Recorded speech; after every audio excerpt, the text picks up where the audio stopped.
welcome to the third Bangkok Edge Ideas Festival and our last book launch today, and I have to say a very, very important one is very Bangkok. So please give a warm welcome to Philip Cornwel-Smith and Mark Pachter.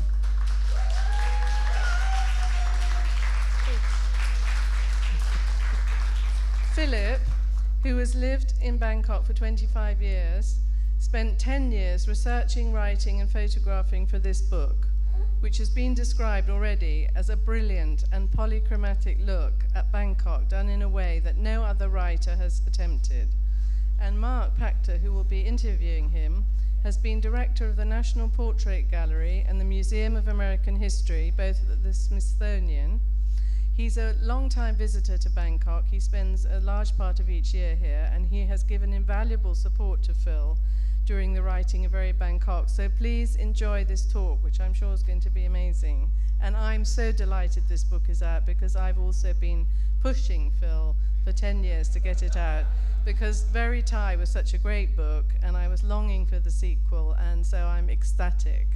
Thank you. Enjoy the talk.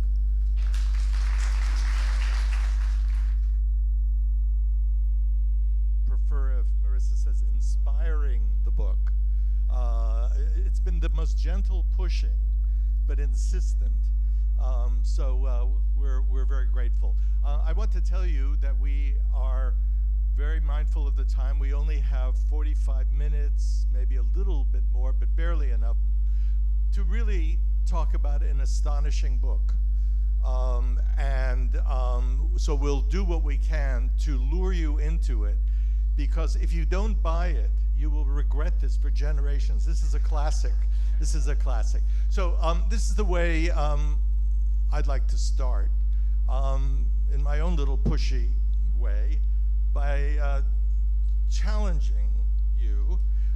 Most authors have the sense to aim for clarity in a book that they want to write.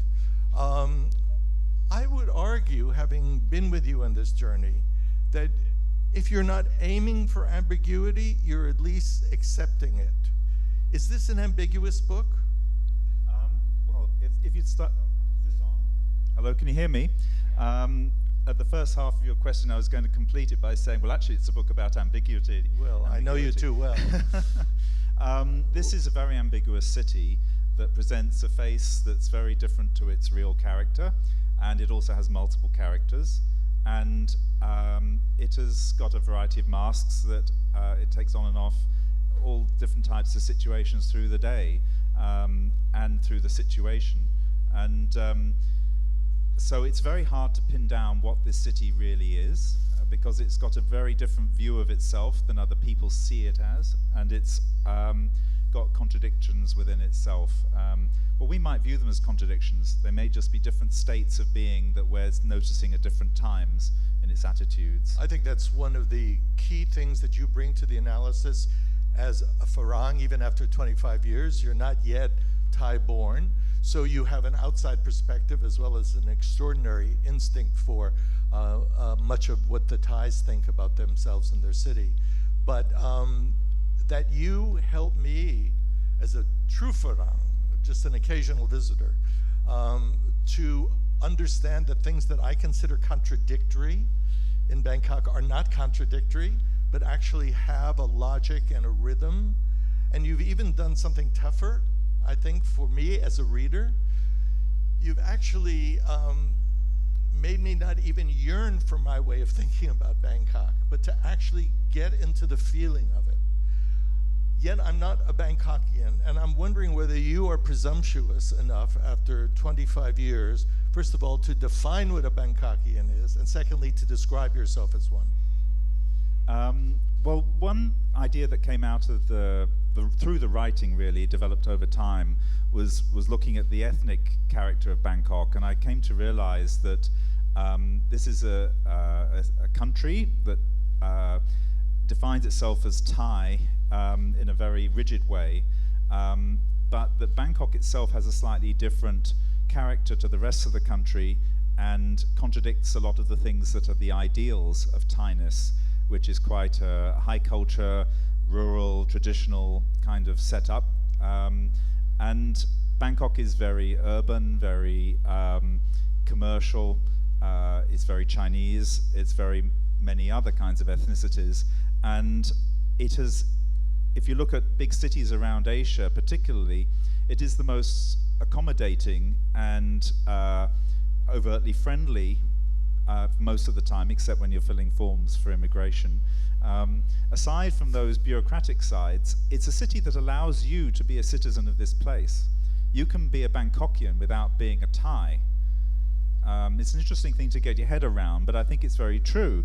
There's many people like myself in this room who have been here literally for decades, and I don't think they're going to be going away anytime soon. And it's our home. It's where we live. And this city actually finds a space for many types of people. And this was also an interesting way that I was seeing the city, in that it's always controlled its ethnic minorities by giving them an enclave to be themselves with their own beliefs, even for periods of history, their own ethnic leaders. And it still does that to some degree through visas and the way it handles particularly laboring migrants from neighboring countries. But within that little canton, you've got quite a bit of freedom to be who you want to be and to behave how you like to behave. And this compartmentalization means that unless you are undermining anything of the structure, you're really left to be quite free to do your own thing. So, from my point of view, you've just described New York.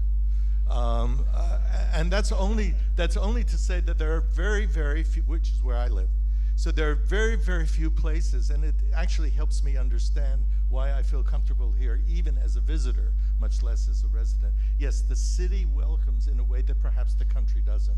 And that's another long subject with the short time we have. But I want to now pull you back to 25 years ago. And let's talk to the callow youth you were. Certainly callow about Thailand. There's a picture of me as a callow youth in the book, actually. Yeah, there is. I'm performing massage on some victim. So what did that fellow make of this country and, of course, this city? Had he dreamt, had he an oriental dream of Thailand before? Had he expected one day to wind up here in the East? Who were you? I was a traveler, and I came to Bangkok after being away from England for about 15, almost 18 months, and I'd lived for a year in Australia, and I was all set to go and live in Australia, emigrate there, like two of my cousins since have.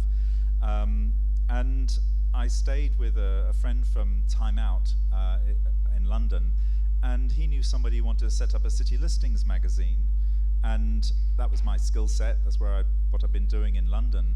And I got offered the job to set it up. So within 4 days of being in Bangkok, I was the editor of a city listings magazine. Okay, that's here. your professional resume. Yes, I want the emotional one.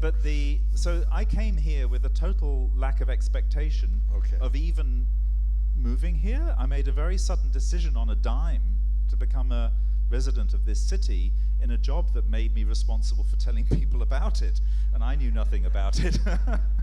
So, which is no longer true, I hope. I told you my mind had emptied by the end of this day and before our talk. That's so, I think one pivotal thing that had changed me, looking back, was the first thing I did in Thailand was to go to a meditation retreat for 10 days. And total silence, and quite a few big life decisions that I made were following that. I didn't realize it immediately, but one of them was that I was capable suddenly of deciding to live in another country. I'd never even thought of living in this country. I'd become more open-minded somehow, and more I'd always possibly had this idea that I might want to live somewhere else. I pondered that, but I hadn't really been specific about Asia. Are we allowed a romantic moment of you fell in love with Bangkok, or you fell in love with Thailand, or were you just confused by it? Well, a lot of people come to Thailand and are immediately enchanted, by which I mean under a spell. And I don't know if I was quite ever under a spell, because it was my job to try and find about what this place was about and how it ticks. I had a different job to do right from the very start of my existence in Bangkok, was to try and make sense of it. So I didn't have that much time to be enchanted. Well, but I had a great time. I've not stopped being fascinated and surprised by this place. I'm still going to live in your head with you at the moment, because some years later, of course, you will write very Thai, and everybody here also possibly even knows it already. It's now a classic. That being said, after that, you eventually decide to write 10 long years ago. You decide to write Very Bangkok. What was your ambition for the book, and why did it take you so long? Okay, well, I've ended up with a book that was pretty much what I had in mind early on, but getting to that, of course, is a torturous process, and I guess it's a bit like, I want to make a sausage. Well, how do you make a sausage? All sorts of things go into that sausage, and I had manuscripts that were just so enormous that were off the point. They were about something interesting, but they didn't have a question they were answering. So I think a lot of the process was, after doing a lot of research, finding out about this place and its character and lots of fascinating details about it, was to work out what the big questions were about this city. Yes. And actually I have Mark to thank for drawing that out from me. That's not why I've asked this question. No, but I mean, it's what what you're going to get. That there was a lot of interrogative kind of questioning that Mark did to draw out of me what I kind of knew about this place, but hadn't brought to the surface of my thinking. Right. And it was a process of distilling this city. There was a huge amount about the ethnic diversity of this city that could have been several books, and Mark just trying to get me to put it all into one short chapter, and I just thought that was impossible. My principal virtue, I should tell you, was my ignorance. If he wasn't explaining it to a Farang who dropped in and out, then he wasn't going to explain it to the reader who picked up the book. Yes. I think that I was too caught up in the minutiae of it all, and it was very helpful to have the ambition to get it all in one chapter. In the end, there are 3 kind of chapters relating to ethnicity. There's one about how people become Bangkokian, from whatever ethnicity they are and whichever diaspora they are. Another one was about the ethnic migrants from the provinces, and that became also about Bangkok's relationship to the rest of the country. And then there was a chapter devoted to the Chinese, who ethnically are a majority in this city and have shaped it more than probably any one group has. And so I've looked at different aspects of that. So that was a compromise between about 20 ethnic chapters and one ethnic chapter. And yet I would argue that it, as a book, finally realized it's the opposite of a compromise. It's very hard-hitting. It tolerates difficult things to understand. It tolerates even your own inability in some cases to understand something. And it doesn't apologize for being an outsider. You don't do that. You're here, you don't know everything, you weren't born here, but you don't apologize. Well, this is a city full of outsiders. It's not just the Westerners like myself or other Asians or other people who've come here as expatriates, but what about all the other people from the rest of this country that come to this city? And all of the people who are Chinese that have come in over generations. There's one quote, I forget who said it, it's in the book, about that the Chinese can never feel Thai enough. So although they've been here many, many generations, there's still aspects of which they've kept their culture and their values to a large degree, but have become Thai. So, but there's still this, not completely But they can become generic. Bangkok enough. Well, exactly. I mean, I think that one of the interesting things about this question of what is Bangkok is that as a whole, Thainess doesn't allow much of an intermediate power between the state and the idea of Thainess, and then your immediate connections to your circle, to your family, to your neighbors, your community. There is not a big set of middle-sized powers like unions or political parties or regional groupings or autonomous areas or anything like this that many countries have that are allowed to be in between. And yet Bangkok is this enormous thing in between. And there is this complication, talking to so many Thais who live here, about pride in the city. It's not like London pride or Parisian snobbery or whatever it is. I've seen that. So clear in so many cities. Just think of Kyoto. Places like this are very famous for their cityness and their pride in that. And Bangkok, it's very ambiguous. The people who live here, they all talk about Glap Ban, meaning somewhere else out of the city. Or there was somebody I was quoting who was born here in an old community, and he says that he never really feels Bangkokian until the big festivals come and everybody goes Glap Ban up country, and he's one of the people left in the town. So okay, so the people left must be the Bangkok people. It's a very complicated thing. And Bangkok is not really allowed to have its own authority. The BMA famously can never really control terribly much. And perhaps that's deliberate. And Bangkok people, I get the feeling, don't have much say about how the city is organized or much say about how they want their city to be. That's one of the big debates of this period. Maybe being influenced by what I've learned from you about that, because I don't know that many Thais, I know some.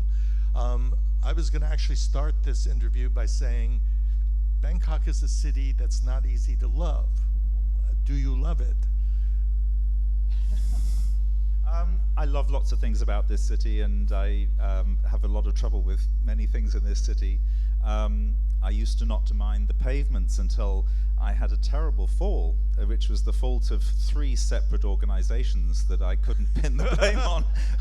Lots of people said, well, you can just sue the BMA. I said, well, but it was the EGAT manhole that was causing the problem, and that only happened because of a hotel changed the street plan, and it's like, who do I sue? But then if you organize something on the river, you have to go through the Navy, the Harbour Department, each different district along the side, the water commuting businesses, all the other water users, you name it, just to have some river organization. Do your Thai friends wonder at the world being in love with Bangkok? I mean, that's the other side of it too. There's this extraordinary interest in Bangkok around the world. People come, it can be argued for the wrong reasons, that's another interesting subject, but they come often for the right reasons, and they love Bangkok. It's the Thais sometimes that don't seem to. Well, I mean, the question in Thailand always reverts to, do you like Thailand? And it becomes like you're filling out a form of tick boxes about the things that you're told you should love about Thailand. There's compulsory love kind of teaching that goes on here. And it's even if you start talking about something specific like Bangkok, it always ends up with something generic to do with Thainess. Yes. And it's a bit like the default story that this city has got within the mindset. Yes. And it's been instilled over a very long period of time. And I think it's also got a very fixed reputation in people's minds from abroad, often very lurid or sensationalized. Notorious sometimes, yes. Well, yes, notoriously interesting for many people. Yes, yes. Lots of people come here because of that notorious lurid reputation. And I want to say, obviously, as somebody who thinks this is an amazing book, that a lot of the books that would be available to me to read would be from that perspective. And it's absolutely not the Bangkok I experience. The lurid, obviously it's very commercial to do that, but it also is very uncomplicated. It's pat. I don't know if it's pat, because a lot of the books about Bangkok that are part of a genre, for example, the noir novels, a lot of which are airport fiction, many of which are like the science fiction about Bangkok, are actually ways of talking about things to do with the way the city is that you can't talk about factually. So there's a lot of fiction that's much more true than the facts about Bangkok. But I think the fiction tends. I'm a cultural historian from out there, and there's this again the habit of Orientalism, of exoticism. Again, I think an achievement of your book, I would argue a rare one, but you would know better than I, is that it doesn't feel like this is a book about an exotic city, a complicated one, an ambiguous one, one sometimes very difficult to understand, but not out there, not comprehensible. I think when I was writing the book, one of the few consistent things that I felt all the way through was to de-exoticize it, to make whatever was the received wisdom about the place, I would try and find something that was where that was not the truth or was not the full story. Often there's more than one story to tell about any particular piece of history or fact or location. There's very little that's agreed on about the city. Right. So there's many different ways of perceiving it. And really what this book is about, and some of the kaleidoscopic design on the cover is trying to communicate, is that there's so many different facets that I look at.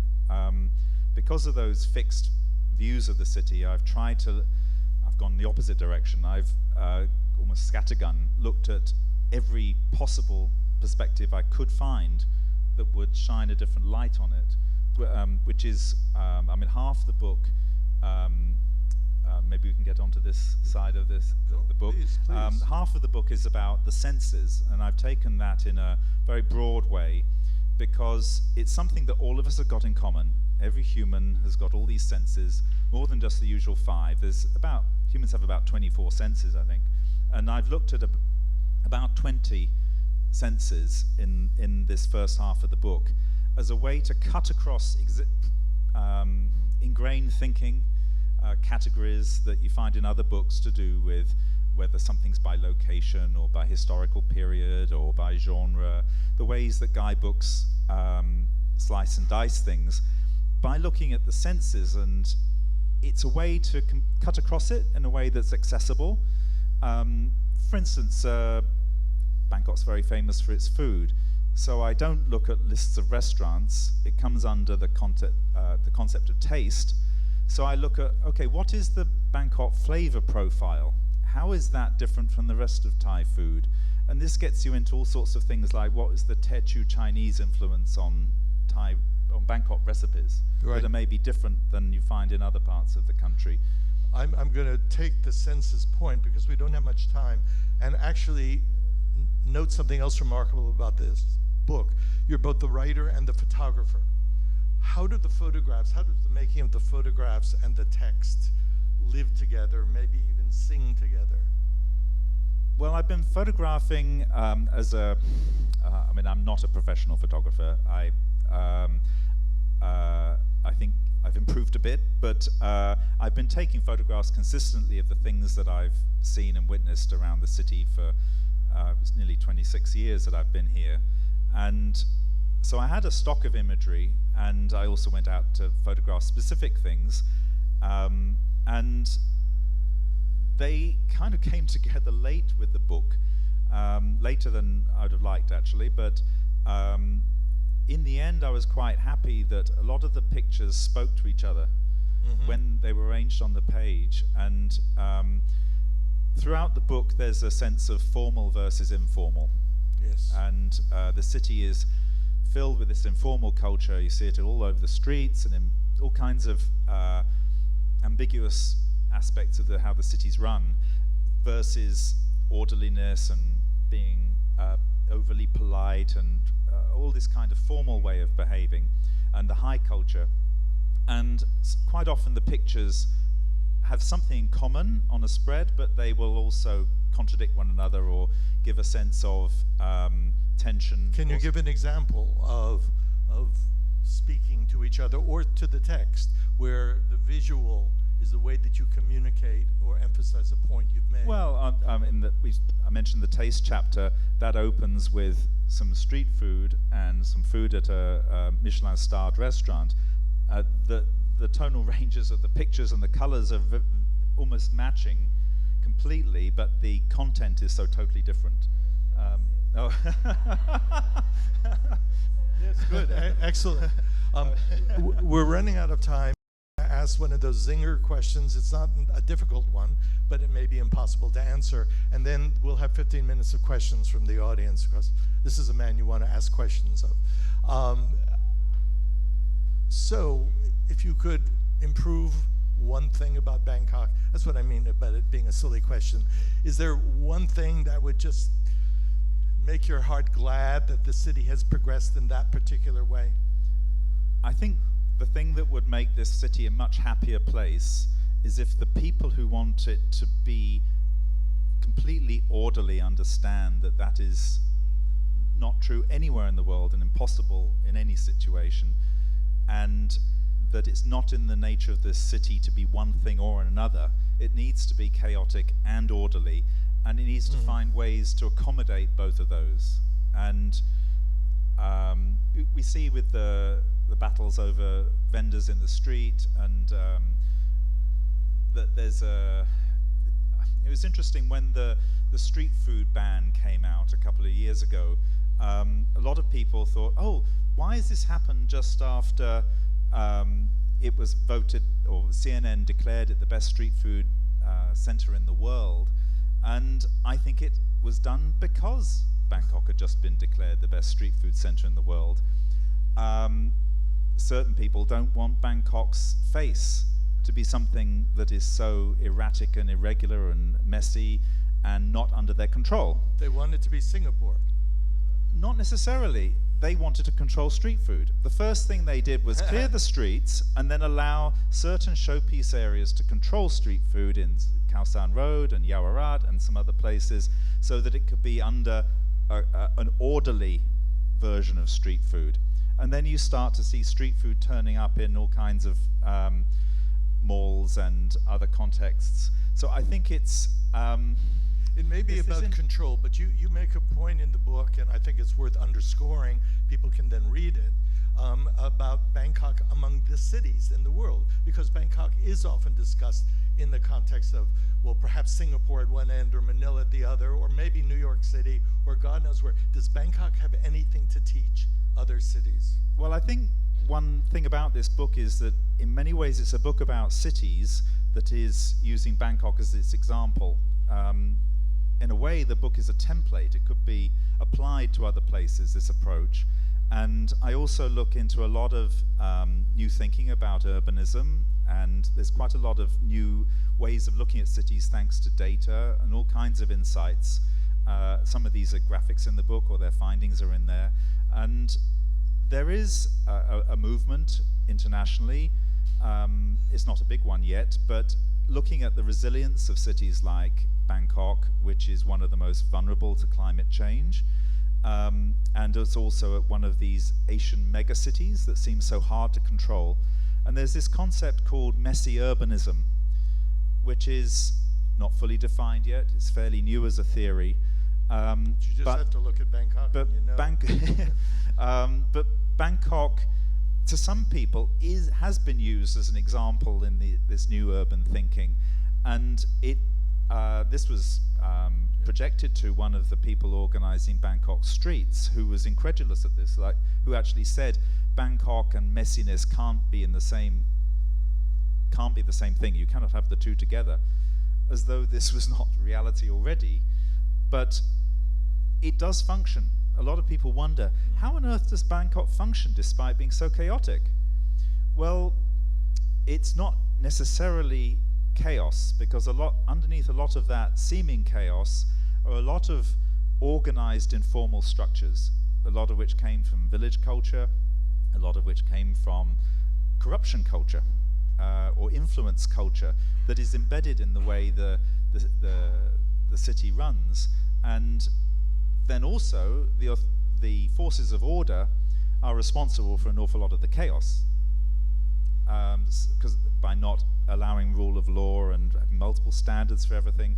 So he calls his conclusion tides. Yeah, well, it ebbs and flows, and nothing ever seems to be static for any length of time. If you go to Ceylon now, you see half of the market has crept back in a much more chaotic version than what was on the street that they cleared away. Right. So if you get rid of that informal order, you end up with something truly chaotic and messy. But give it time, and that informal order can come back again. So I think there's Speaking something of in there about. control, as the one who is controlling this occasion, I order you to applaud him, and then we will have questions.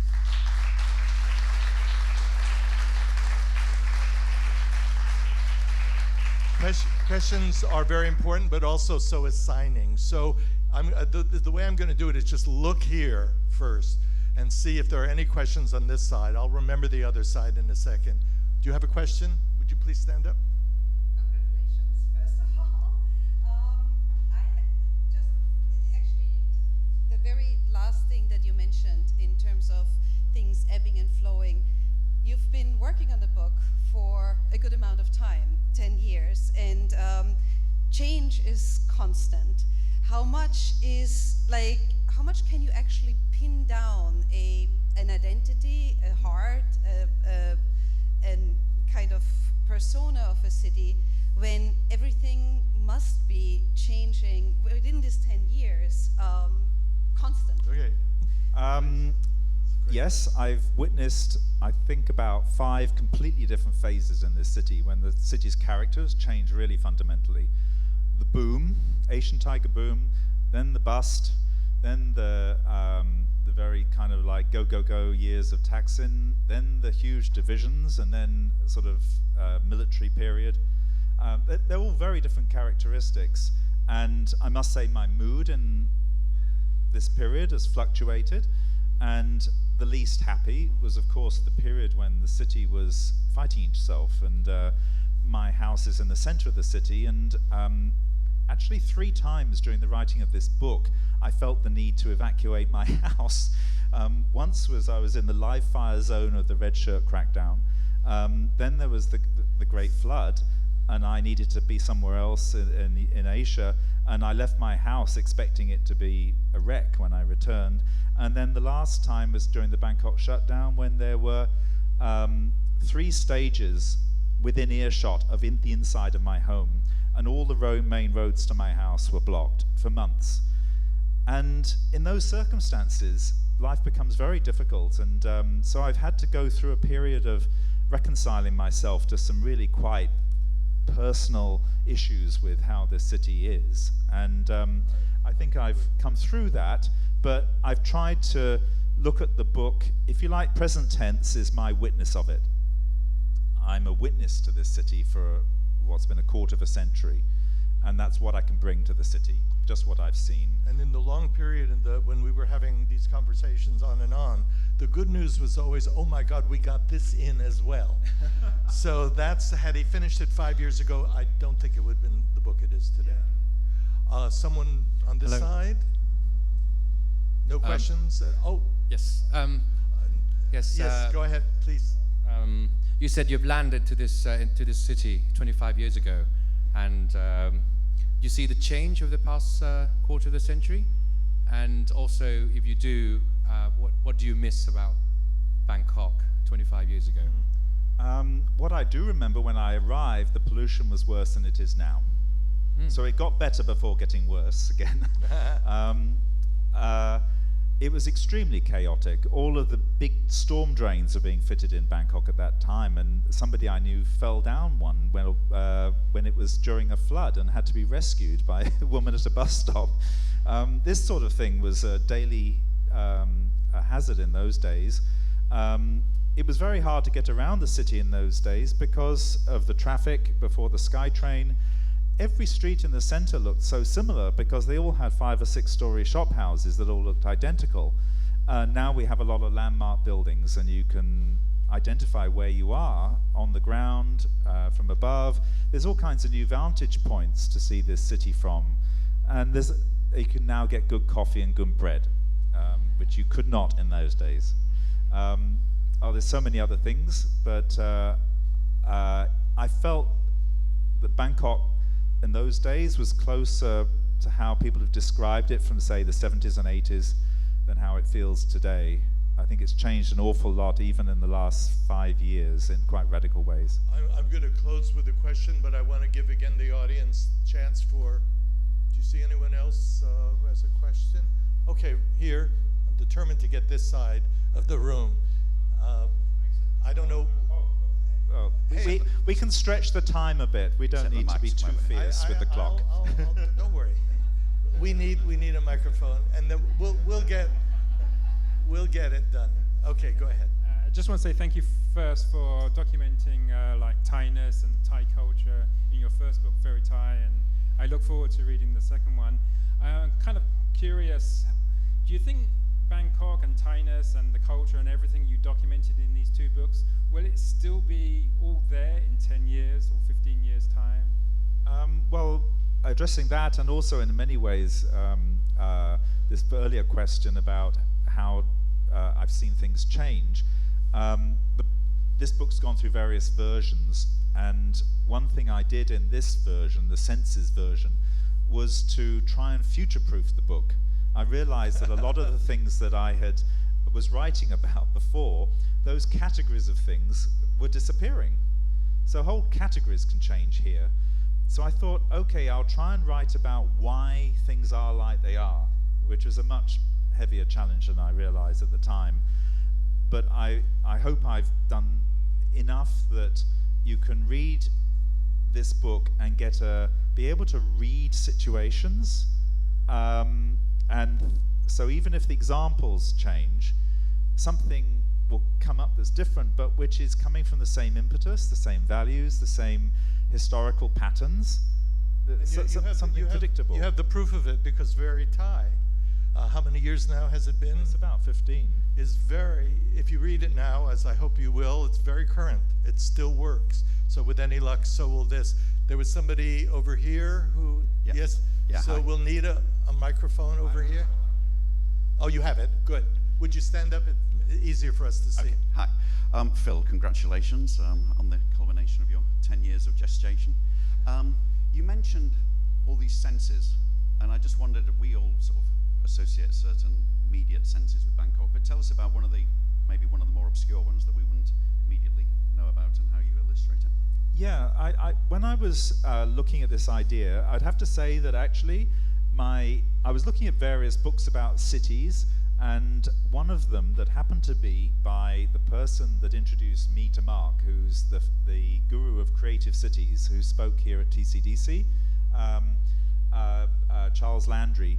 He was writing about senses as being part of creative cities concepts, and I looked into this more deeply, and it was fascinating that we've got other senses like balance or direction or senses of time, and there are Thai concepts to do with these phenomena. There's all kinds of things to do with the traditional culture, to do with direction, for example.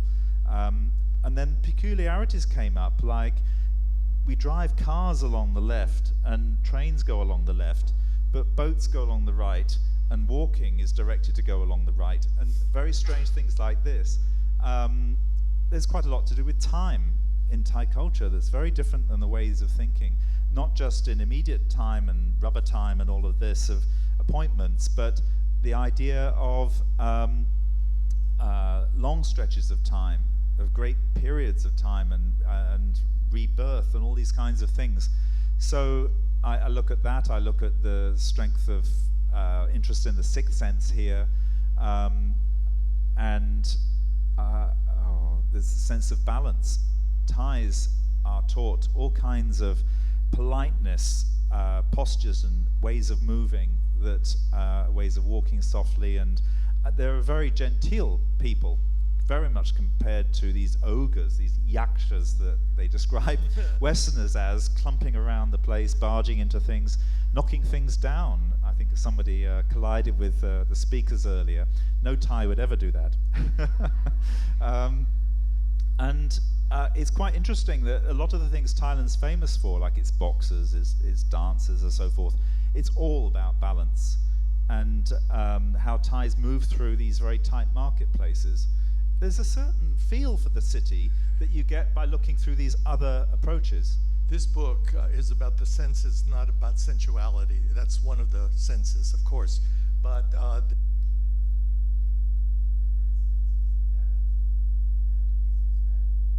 the last question, which I'll ask because I'm getting the signal, is you now own an English word, which is very, very Thai.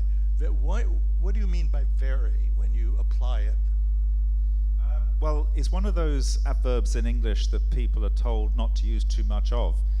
But it's an accentuating word, and this is a country that accentuates things. It is extremely hypersensory. The flavors of everything, the behaviors, even the emotionality of Thais. For such a otherwise placid people, they can be extremely emotional.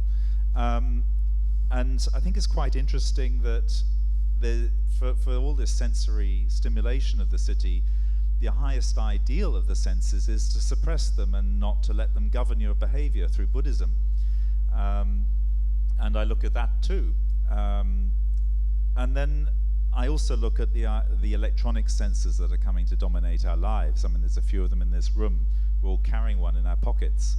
All of those beeping doorways that we come through in malls and stations are now heat sensors. This is becoming part of life in Bangkok, and it's interesting to see how Thais have adapted to digital concepts. And in many ways, the spread of social media is moving the world in the direction to how Thais are like. I think a lot of the electronic world's behavior has it suits the way Thais have always networked. That's the last word. So before you rush out and get your first edition of this classic, let's applaud Philip again.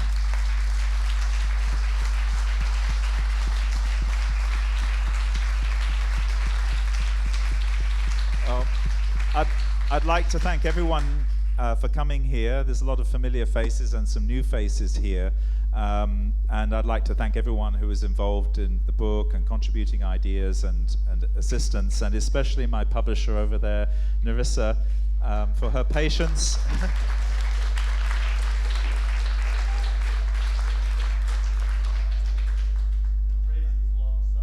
Long suffering. So I'm happy to sign books if people are happy to buy them.